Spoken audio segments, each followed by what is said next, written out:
appears as though something has happened in the motorcade route. Something, I repeat, has happened in the motorcade route. I was in the follow-up car on the left running board, and as we turned down Elm Street in Dallas from Houston, the crowds had kind of dropped off. There weren't that many people on either side of the street, some, but not many. And I was scanning to my left, the crowd that was there, and straight ahead of the motorcade, which was going to go under an underpass.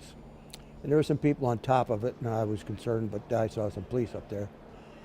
And then all of a sudden I heard this explosive noise over my right shoulder. It came from the rear and over my right shoulder, and I started to turn toward the noise. But I only got as far as the president's car. And I saw what happened in the car. I saw the president, he grabbed at his throat and he moved to his left, and I knew something was wrong. So I jumped off my position from the follow-up car and ran toward the presidential car with the intention of getting up on top of the back of it to form a shield up on the top of the back of the car so that no further damage could be done to either President or Mrs. Kennedy. Now, they told me that there was another shot while I was running. I didn't hear it because when I jumped off the car, there was a motorcycle officer just to my left, and I had to run between the motorcycle officer and the follow-up car to get to the president's car. But then just as I just about got to the president's car, there was a third shot. Now, the president had turned after he got hit the first time, got hit in the back of the neck, just below the neckline. To the right of the spinal column, it came out the throat. When that happened, he couldn't fall to his right because the car was right up, the side of the car was right beside him, and he couldn't fall forward or duck because he had a back brace on.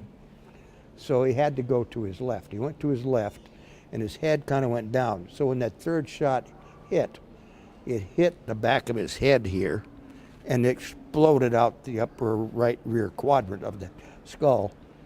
And it was blood and bone fragments and brain, all that material out on the trunk on me and on Mrs. Kennedy. Just as I got to the car, started up in the car, she came up on the trunk. And she was grabbing at that material, trying to gather it together, that she didn't know I was there. And I finally got a hold of her and put her in the back seat. And then the president's body fell to its left with his head in her lap, and his right side of his face was up. I could see his eyes were fixed, and I could see through the hole in the skull that there was almost no brain matter left in that area. And I thought it was a fatal wound. Well, she was in shock immediately because of what happened. But she did say a couple things. She said, I have his brains in my hand. And then she said, oh, Jack, what have they done? I love you, Jack. And that's really all she said in the car.